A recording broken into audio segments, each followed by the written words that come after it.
Alright, thanks for clicking on the video. This is Gulpane, just back with part two of Resident Evil Relaxation, where I called for contributors and my YouTube friends did not disappoint because they gave me their lists. And I did part one of this video where I went from Resident Evil 1 to Resident Evil 1 Remake. And basically, this is a video response to Retronauts, which is a podcast I listen to on podcasts on my phone on my way to work normally. So I've been listening to hours and hours and hours of Retronauts podcast, and I absolutely love it. So this one was very interesting. This is a podcast on ranking Resident Evil games. So they've ranked. This was in 2022 that the original podcast went up, and the presenters ranked the games from 1 to 16, and it's just the mainline game, so it doesn't include like the side missions or the guidance or the side stories like Dead Aim or Resident Evil Survivor and those ones. So just the mainline games.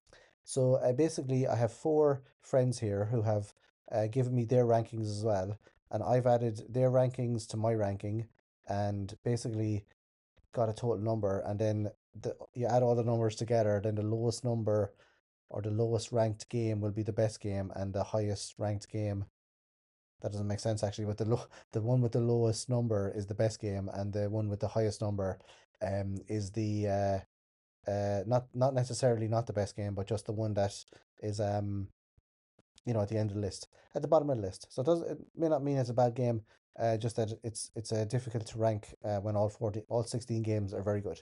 So the next game then on the list is Resident Evil Zero.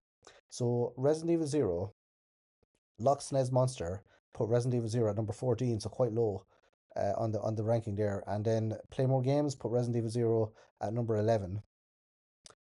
Pink Princess put Resident Evil Zero at number 16. And PJ Venom put Resident Evil Zero at number 7. And I actually put Resident Evil Zero at number 1. So Resident Evil Zero is my favorite Resident Evil game. I just love it. So Resident Evil Zero gets a final score of 40 then. So quite mid in the rankings there for Resident Evil. So very low for some people, very high for some people as well. And oh yeah, I just remember, yeah, the ranking is from best to least best, so not necessarily worst, just best to least best. Pink Princess has that written on her ranking there. I just forgot I said that. So yeah, Resident Evil Zero.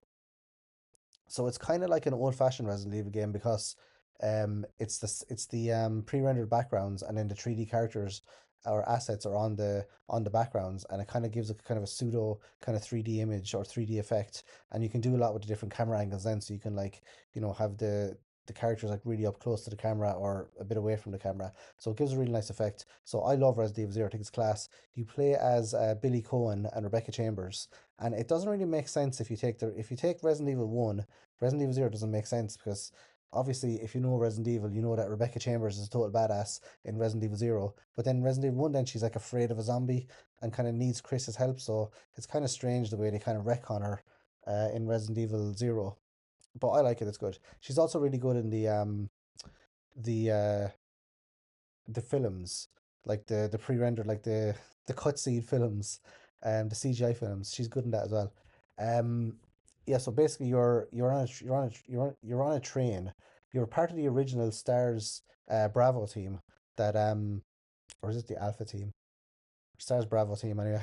But you're kind of investigating a series of strange attacks in the Arklay Mountains, and then basically all of Rebecca's team gets killed, I think. But apart from no, even yeah, everyone gets killed actually, um, and except Rebecca, and then she and escaped convict Billy Cohen visit a train, then visit a mansion, and then visit some underground lab kind of things, and then they kind of escape, and then Billy's never heard from again. So I really like Billy as a character. I think he's really cool.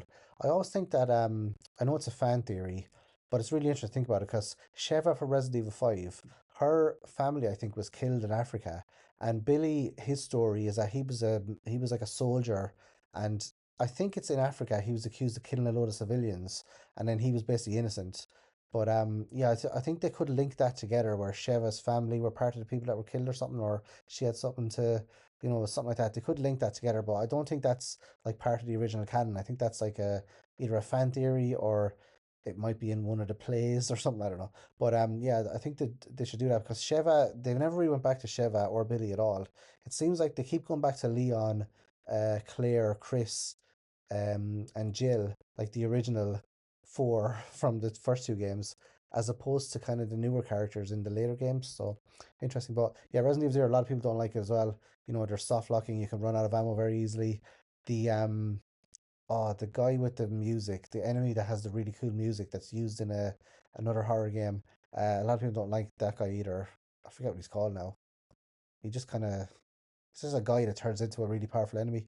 Um, and the Eliminators are the most annoying game in the whole series as well. But Resident Evil Zero, I think it's top class. I love it. If I had to play one Resident Evil game now, I would play Resident Evil Zero.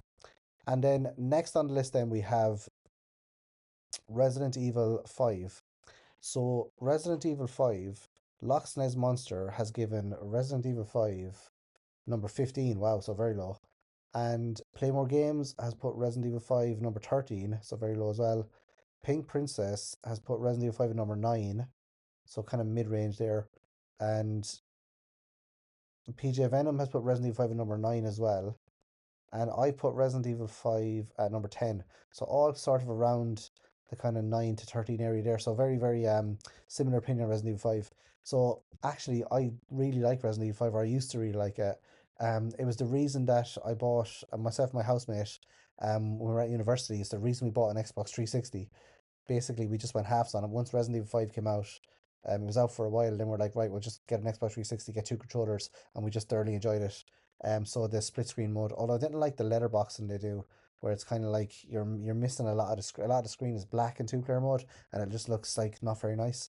And then we got into this thing where we're playing like loads of two-player games like Gears of War and Kane and Lynch Dead Men and stuff like that as well. But fantastic game, Resident Evil 5. I used to really like it. I don't know, there's something about it's got a really bad press, like, with Chris punching the boulder and Wesker being like a, I don't know, ninja or something. It is kind of weird, but I love the two-player element of it. It's just, it's more of it's not a horror game.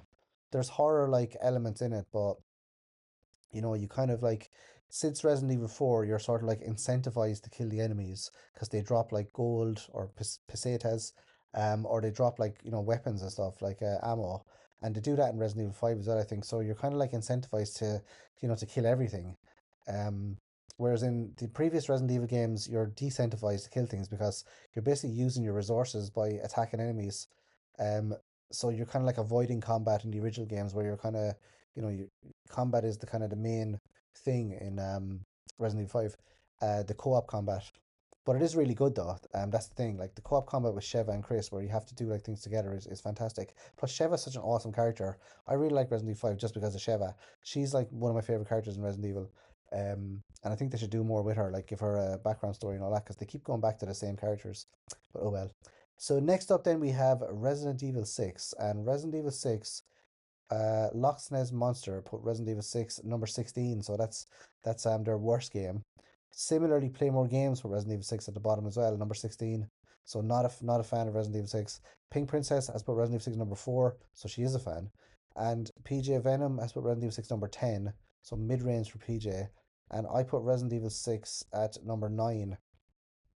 So Resident Evil 6 receives a score of 55, and Resident Evil Zero, which I forgot to mention, receives a score of 40 in the overall ranking there, which I will go through later. So Resident Evil 6 then, absolutely fantastic game. Um, I liked it when I got it first, and I played because you play as like different characters. You play as Leon and Helena in one mission. That mission is fantastic. That's like pure sort of like old fashioned kind of Resident Evil. There's zombies in it. It's very horrific. Like there's horror elements. You go to like the graveyard and the church, and it's very good. I really like a lot of the different things that are in the game are the cool things in the game, like when you can go down on the ground and shoot underground, are in the kind of used in the start of it, the first scenario. So Leon and Helena's scenario is excellent. Chris and Pier's one is okay. It's very actiony. It's kind of like Call of Duty or something, just with a third person perspective. Because it has a lot of those things that were popular around like the 2010s, where like you have to have this like shooting section, or you have to have like like a section where there's like a huge monster. So it was pretty good. Like, and then the Sherry and Jake campaign. Then I didn't like that at all. It was the Uzbek. What is it? The Ubastank or no, no Ubastank. The reason is chasing you. Um, I can't remember what it's called now. Ubastank or something, or that thing is chasing you. And oh, it was terrible. I didn't like it at all. It kept coming back. And then I don't know, it was just stupid. But I think they tried to do too much with Resident Evil 6. I think if they just had the Chris and Helena section, and then have the kind of the mercenary modes as well, I think it would have been a lot better. But oh well, they went big with it, and it didn't seem to work out at all because the next game they went complete opposite. They went huge, big budget action movie for Resident Evil 6, and it didn't hit the mark at all. Then Resident Evil 7 then was a complete kind of reset of the series. So none of the original characters, to my knowledge, appeared in Resident Evil 7, apart from the download, the DLC after it, where Chris Redfield was in it, where he looked kind of strange. He looked like very young compared to what Chris Redfield should look like. But then Resident Evil 7, I mean, it seems to he uses videotapes. There's a lot of kind of old fashioned things in Resident Evil 7, and the phone is real old fashioned as well. So um I don't know. There seems to be like time travel in Resident Evil. Like when Leon goes to Spain, he seems to, the Spanish village looks like it's from like 200 years ago, and the Louisiana place that you visit as well, that looks very kind of old as well. So, but Resident Evil 7 kind of changed it up because it changed like a first person perspective view, and also it changed the enemies from like Las Plagas, from zombies to like mold. So it's the least kind of, I don't like it a lot at Resident Evil 7 at all. It was okay when it came out first. I quite liked it because I liked the kind of return to like the horror roots and all that, but it kind of went a bit too far for me because I like the third person B movie style of Resident Evil. But yeah, you're Ethan and you have to go and find your wife at their family kind of house in Louisiana, and then Jack Baker, a very very iconic character. Jack is up there with Nemesis and Mr. X as kind of the pursuer in the Resident Evil games. But yeah, I don't know. I didn't really like it that much. It was okay. wasn't um wasn't the best one for me though. So the rankings then, Knox Says Monster gave Resident Evil 7 a 4, and Play More Games gave Resident Evil 7 a 7, so ironically there. And Resident Evil 7 Pink Princess was number 15, so Pink Princess down at the bottom, the least best. And Resident Evil 7 for PJ Venom is number 4, so PJ does like Resident Evil 7. He does have some videos with Jack Baker on his channel, I believe. For me, I put Resident Evil 7 number 14, so I don't know, I liked it when I was playing it, but then I probably wouldn't go back and play it again because I just like the other Resident Evil games like better. Not that it's a bad game, it's a very, very good game. I played it in VR as well, which is pretty good. Um, the only thing about the VR Resident Evil 7 is when you rotate, it's like real jittery. It's fine going forward and backwards, but rotating is very jittery. But Resident Evil 7 pretty good. Then the next game then would be Resident Evil Revelations.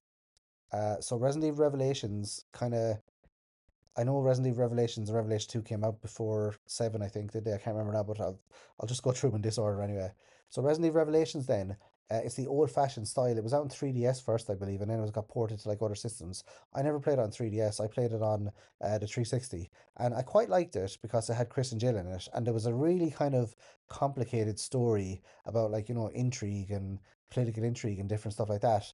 But I don't know, it didn't really kind of get me as much as the other Resident Evil games. Like like obviously the remakes were very good, but Resident Evil Revelations 1, I don't know, the enemies in it as well, they're not like, I don't know, they're not very detailed or something. I don't know, it's tough to put my finger on, but Resident Evil Revelations 1 is pretty good. It takes place on a ship, and there's a really complicated story with like twists and turns and, like stuff to surprise you and all that. And there's the Terra Grigia. If Resident Evil Revelations fits in a lot with the CGI films, with the BSAA stuff. So it's pretty good like that. So, and you have like other characters as well. You can play co-op in it, which is quite good as well. So I like Resident Evil Revelations, pretty good. So the ranking then, Resident Evil Revelations 1 received from Loch Ness Monster a 12, and then Revelations 1 from Playmore Games received a 10, so very similar there. A 10 for Pink Princess as well, and a 12 for PJ Venom, and a 13 from me. So Resident Evil Revelations 1 receives 57 points, or a ranking of 57. So not as high as the other games, but then, is Revelations really good as the other games? I don't think so. And then Revelations 2 then. So Revelations 2 went way back to the horror trope than Revelations 1, I think. So whereas the Resident Evil 4, 5, and 6 are very actiony, Resident Evil Revelations 2, it almost seems like it's a remake of Code Veronica to me, because like you're Claire Redfield. I know you have Moira with you, but you're taken to jail, go to jail. You're taken to a prison, and then there's all these horrific images and stuff. It's based on fear. It's very, very strange. Revelations 2, but it's good. And then you control Barry as well, and you have like a small girl character with you, and there's all like the hiding element, which is kind of, it reminds me of the other Mikami game, The Evil Within. So it reminds me of that a bit, because there's like very horrific things, or like things to scare you, that are obviously in it, like so. And they're in kind of Resident Evil Revelations 2 as well. So you're Claire Redfield, you get kidnapped or something, and you have to go to like a jail. And then you have Moira, and Moira um is your kind of helper character. You can play two player, and Moira has to like point out things. She has a flashlight. She can point out things. Claire can find them. So Claire does most of the fighting. Uh, it is really good, but I don't know. It's kind of like Resident Evil Revelations 1, where it's like the story is like really out there. It's really like ambitious story. Um, which I don't know. I think they were kind of better with the localized stories as opposed to like the global kind of things. Like in the Resident Evil movies, they're very much like, this is what happened around the whole world. Whereas in a lot of the good Resident Evil games, it's very localized into just like a single kind of town, or a single train, or something like that. So, or a single mansion. What a mansion! So Revelations 2.